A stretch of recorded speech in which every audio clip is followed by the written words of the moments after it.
avant de continuer ce moment de louange, je vous invite à prendre place. On va ouvrir la parole de Dieu pour vraiment comprendre ce qu'est la louange et l'adoration. Il nous est dit dans Exode 15, verset 1, c'est le premier cantique de louange de la parole de Dieu. Il nous est dit, alors Moïse et les enfants d'Israël chantèrent ce cantique à l'Éternel. Et vous savez à quel moment ils ont chanté ce cantique? Ce moment, ils venaient de passer la mer. Et au moment où les Égyptiens, la mer s'est fermée sur eux. À un moment où ils ont été libérés de l'esclavage du péché de l'Égypte. Il nous est dit, verset 1, dans Exode 15, « Alors Moïse et les enfants d'Israël chantèrent ce cantique à l'Éternel. » Et on va continuer ce culte et nous allons chanter des cantiques, premièrement, de libération.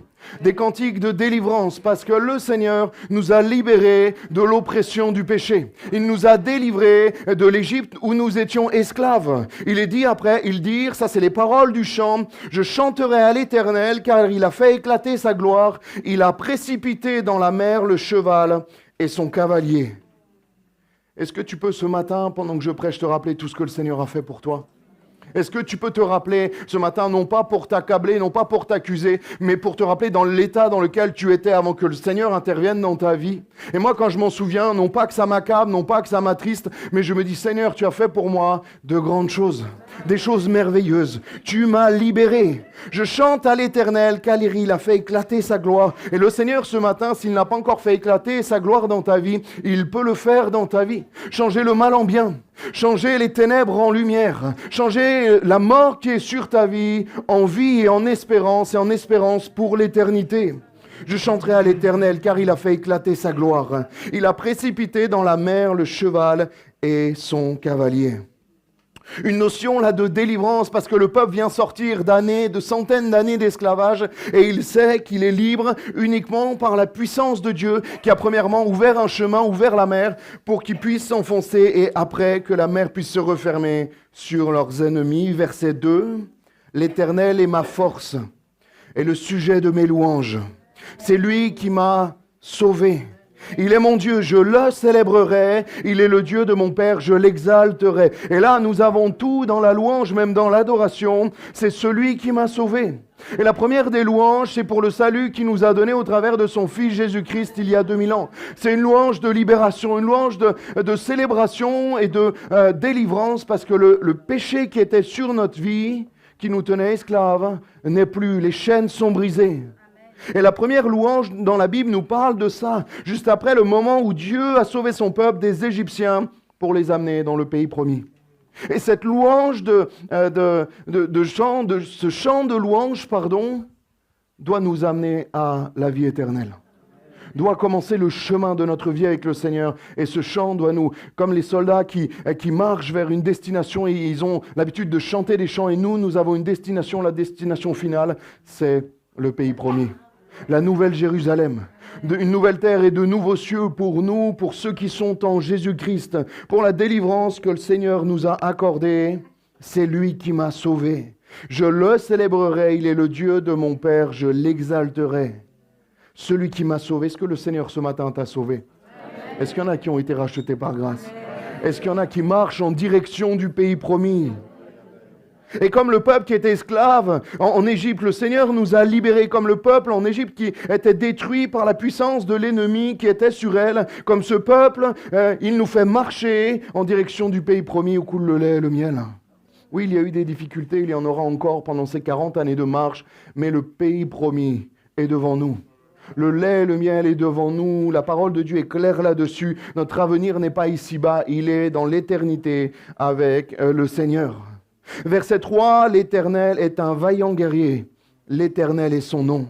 Il a lancé dans la mer les chars de Pharaon et son armée. Ses combattants d'élite ont été engloutis dans la mer Rouge, les flots les ont couverts, ils sont descendus au fond des eaux comme une pierre. Laisse-moi te dire de la part du Seigneur Jésus-Christ ce matin, il a effacé ton passé, il a effacé ton péché.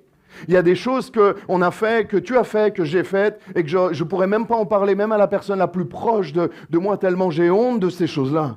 Mais il a effacé cela. Et il y a un texte dans le Nouveau Testament qui nous dit qu'il jette au fond de la mer nos iniquités. Il ne s'en souvient plus. Dieu n'a pas des problèmes de mémoire. Dieu n'oublie pas les choses comme cela, mais il a décidé de les oublier. Il a décidé, et comme les soldats de Pharaon, comme les chars de Pharaon ont coulé au fond de la mer, nos iniquités et nos péchés ont coulé au fond de la mer. C'est les choses qu'on veut oublier qu'on met au fond de la mer. Et c'est pour ça que ce matin, tu te tiens libre devant Dieu. Et c'est pour ça que ce matin, tu peux le louer, l'adorer librement, parce qu'il t'a libéré. Parce que ton péché est au fond de la mer. Pour que tu puisses, toi, avancer librement et ne plus être dans cette culpabilité dont l'ennemi veut te laisser. Et si ce n'est pas le cas, ce matin, jette au fond de la mer tes péchés. Demande au Seigneur le pardon, la repentance et la restauration en Jésus-Christ pour que tu puisses traverser et marcher vers le pays promis et que tes péchés, tout doucement, tombent et coulent au fond de la mer et que personne ne les retrouve jamais. Alléluia. Qu'ils se désagrègent et qu'ils finissent au fond de la mer. Il y a cette notion de louange dans la parole de Dieu. Dans Chroniques 16, verset 8, il nous est dit « Louez l'Éternel, invoquez son nom. Faites connaître parmi les peuples ses hauts faits, chantez en son honneur. Prenez de toutes ses merveilles, glorifiez-vous de son saint nom, que le cœur de ceux qui cherchent l'Éternel se réjouisse. Ayez recours à l'Éternel et à son appui, cherchez continuellement sa face.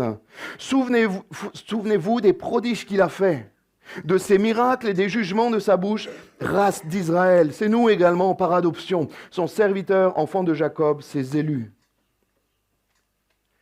Il est question du mot louer qui veut dire yada et qui dit tirer des flèches, jeter à bas. Il y a une notion d'élévation, de chercher la présence de Dieu et aussi de s'abaisser devant Dieu. C'est très intéressant si on rentre un peu dans les textes et on l'a vu hier avec la formation de Gauthier, c'était très intéressant. Mais la notion aussi de confesser, de rendre grâce, de remercier, de louer, de célébrer, d'avoir de la joie. Et il est difficile de louer et de célébrer le Seigneur d'une manière triste. Mais nous voulons également l'adorer même dans les temps compliqués et nous réjouir, non pas par rapport à la situation dans laquelle on passe, mais parce qu'il est notre Sauveur, parce qu'il est notre espérance, parce que nous avons beaucoup plus en lui. Invoquer son nom, c'est la notion d'appeler, c'est la notion de chercher, c'est la notion de lui demander et qu'il puisse venir. Que le cœur de ceux qui cherchent l'Éternel se réjouisse. Rechercher continuellement, verset 11, sa face. Et la louange, l'adoration, mon frère, ma sœur, c'est pas 25 minutes le dimanche matin. C'est un état de cœur. Jour et nuit, matin et soir, au travail, à l'église, chez tes amis, même quand tu fais du sport. La louange et l'adoration, c'est un état d'esprit, c'est une nature, j'ai envie de dire. Nous avons été créés pour le louer et pour l'adorer. Et nous voulons prendre de l'avance parce que les amis, on le fera dans l'éternité et pour l'éternité. Notre occupation principale sera de louer et d'adorer Dieu. Mais nous voulons, j'ai envie de dire, prendre de l'avance sur le programme du ciel et commencer ce matin en le louant et en l'adorant. Même que dans les temps compliqués, Seigneur, tu as donné, Seigneur, tu as repris. Malgré tout, je veux dire, béni soit ton nom. Non pas parce que j'ai plus, mais parce que tu es. Et la louange et l'adoration, notamment l'adoration, on y reviendra sûrement après. Mais ce n'est pas par rapport à ce qu'il nous donne, mais par rapport à ce qu'il est. Et ça ne change pas. Ça ne change pas. Les anges et la terre te louent. Psaume 148 nous dit « Louez l'Éternel du haut des cieux. Louez-le dans les lieux élevés. Louez-le, vous tous ses anges. Louez-le, vous toutes ses armées. Louez-le, soleil et lune. Louez-le, vous toutes étoiles lumineuses. Louez-le, des cieux des cieux. Et vous, ô, qui êtes au-dessus des cieux. » Verset 5, qui loue le nom de l'Éternel, car il a commandé et ils ont été créés. Ils ont été affermis pour toujours et à perpétuité. Il a donné des lois et il ne les violera point. Louez l'Éternel, encore, ça se répète et ça se répète. Du bas de la terre, monstres marins et vous tous, abîmes, feu et grêle, neige et brouillard, vent impétueux. Là, c'est Dieu qui parle à la création et même la création loue Dieu. Vent impétueux qui exerçait ses ordres, montagnes et toutes ses collines, arbres fruitiers et tous les cèdres, animaux et tout le bétail, reptiles et oiseaux ailés, rois de la terre et tous les peuples, princes et tous les juges de la terre, jeunes et vieux et jeunes filles, vieillards et enfants. C'est merveilleux. Et je me dis, si le brouillard loue Dieu, nous en tant qu'enfants de Dieu, on doit le louer un peu plus fort. Vous êtes d'accord? Si même le brouillard... La neige loue Dieu, nous devons le louer. Louer ici veut dire briller, mettre en avant quelqu'un, vanter les mérites de quelqu'un, faire l'éloge de sa personne et de Dieu. pour ce qu'il a fait et pour ce qu'il est. Et enfin, la louange dans le Nouveau Testament nous parle dans Éphésiens 5, 18. Ne vous enivrez pas de vin, c'est de la débauche. Soyez au contraire remplis de l'Esprit. Il y a 4 versets qui sont intéressants. Et le premier et le dernier se détachent un peu. Versets 19 et 20 nous parlent de la louange. Entretenez-vous par des psaumes, par des hymnes et par des cantiques spirituels, chantant et célébrant de tout votre cœur les louanges du Seigneur. Rendez continuellement grâce pour toutes choses à Dieu le Père au nom du Seigneur Jésus-Christ. Tout ce qui est bon nous vient de Dieu. Tout ce qui est positif, tout ce qui est une grâce dans ta vie nous vient exclusivement de Dieu.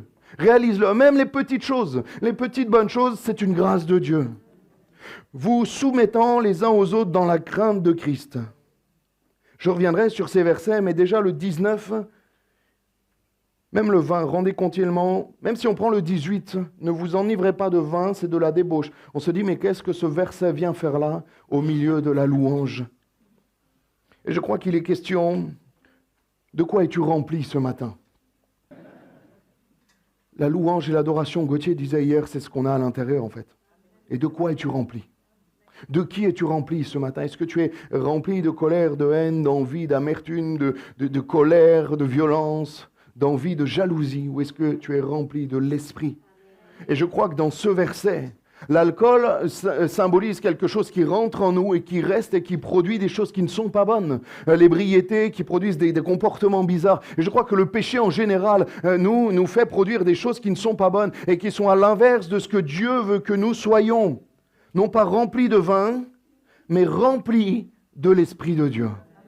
Est-ce qu'il y en a qui veulent être remplis de l'Esprit de Dieu ce matin? Être remplis de l'Esprit de Dieu pour que nous puissions le louer et l'adorer. Et le verset 21 qui paraît tout autant hors sujet que le 18 dans ce texte-là de la louange, il est parlé de la soumission les uns aux autres dans la crainte de Christ. Cela nous parle de l'ordre établi. Et après, il continue dans l'ordre dans le couple, dans l'ordre dans l'Église et même de Dieu par rapport à Christ. Cela nous parle de l'ordre établi par Dieu, notamment dans l'Église, dans le couple. Et la louange ne peut pas être de la louange s'il n'y a pas de l'ordre, de la soumission mutuelle, premièrement à Dieu, mais ensuite à l'ordre établi par Dieu.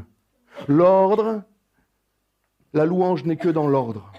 Je ne parle pas de la célébration, on est content de célébrer. Hier, on a célébré, on s'est réjoui, mais dans l'ordre et dans la bienséance, dans l'équilibre et dans la sagesse, pour Dieu, dans la réjouissance, pour que nous soyons, versets 19 et verset 20, entretenus par des psaumes, par des hymnes et par des cantiques spirituels, chantant et célébrant de tout votre cœur des louanges du Seigneur. Il est question de s'entretenir. Est-ce que tu t'entretiens par des louanges, par des psaumes? Moi, je crois que même spirituellement, nous sommes ce que nous écoutons, ce que nous voyons, ce que nous lisons, et ce que nous sommes, ce que nous avons autour de nous. Et si tu nourris ton âme, ton esprit et même ton corps, je crois que la louange, je crois que l'adoration a un impact sur notre santé physique, morale et spirituelle. Et elle découle de quelque chose de bon qui vient directement de l'esprit et qui nous fait du bien. Rendez continuellement grâce pour toutes choses à Dieu le Père, au nom de notre Seigneur Jésus-Christ. Et ce matin, je vous propose un temps de louange et d'adoration, sans rien demander au Seigneur, si ce n'est sa présence. La seule chose qu'on va demander ce matin, c'est Dieu descend nous rencontrer. Viens nous visiter, viens embraser ce lieu où nous sommes. Et je crois que Dieu aime particulièrement. Je prenais un texte sur l'adoration pendant la Sainte Seine, sur la notion de se rassembler pour que Dieu descende. Et je crois que c'est tellement bon. Mais ce matin, nous voulons le louer et l'adorer. Non pas pour ce qu'il pourrait nous donner aujourd'hui ou demain, mais pour déjà ce qu'il a fait pour nous. Et aussi pour qui il est. Pour qui il est, pour sa personne, pour sa grandeur et pour son amour. Alléluia. Et j'ai envie de te dire ce matin, Dieu a moins besoin que toi de le louer et de l'adorer. Tu as plus besoin que lui de le louer et de l'adorer. Il est autosuffisant, il aime la louange, il aime l'adoration. Il a envie qu'on le loue et qu'on l'adore. Mais toi-même, tu bénéficies encore plus que lui de la louange et de l'adoration que tu vas faire monter vers le Père ce matin. Alléluia, on se lève pour ceux qui le veulent et qui le peuvent. Et on va chanter, je prie, et après je laisse la place à Gauthier, à Solène, qui vont nous amener dans la louange, dans l'adoration. Mais ce matin, mon frère, ma sœur, je t'encourage vraiment à déposer tes soucis, tes fardeaux et dire, Seigneur, moi je veux juste rentrer dans ta présence. Comme cette prophétie de l'Ancien Testament Que tu puisses rentrer jusqu'aux chevilles dans la présence de Dieu, jusqu'aux genoux et jusqu'aux hanches. Et enfin te laisser emporter dans la présence de Dieu. Il sait pertinemment ce dont tu as besoin ce matin. Il te connaît même mieux que toi-même. Il sait les problèmes avant même qu'ils arrivent. Les épreuves, il les connaît déjà toutes. Ce matin, il nous invite à nous abandonner pleinement dans sa présence, notre Père et notre Dieu. Nous te louons, nous sommes devant toi, tellement imparfaits, tellement faibles, Seigneur, mais c'est dans ces conditions-là que tu veux nous remplir et nous rendre forts, Seigneur. Non pas par nos forces, non pas par notre puissance, Seigneur, mais uniquement ce matin par ton esprit. Seigneur, on ne veut rien te demander de plus ce matin, si ce n'est que ta présence au milieu de nous. Nous voulons te louer et t'adorer pour tout ce que tu as fait pour nous, Seigneur. Tu as fait de grandes choses, Seigneur. Et nous voulons le dire, Seigneur, ouvertement et à haute voix. Tu as fait pour nous de grandes choses. Tu as fait pour nous de choses merveilleuses, Seigneur. Tu as racheté nos âmes. Tu as pardonné notre péché. Tu nous as délivrés de l'oppresseur et de l'Égypte, Seigneur, dans lequel nous étions enchaînés. Et tu nous fais marcher, Seigneur, vers le pays promis, là où coule le lait et le miel. Et un jour, nous avons l'assurance que nos yeux vont te voir. Seigneur, que nous serons devant toi face à face et que nous jetterons nos couronnes au pied du trône et que nous nous mettrons à genoux devant ta grandeur et ta magnificence. Seigneur, merci. Et Seigneur, nous espérons, nous voulons que tu nous dises, viens, rentre, bon et fidèle serviteur. Nous voulons être ce matin juste des serviteurs, Seigneur. Être à genoux devant toi parce que tu es digne. À toi la gloire, Jésus-Christ. Amen.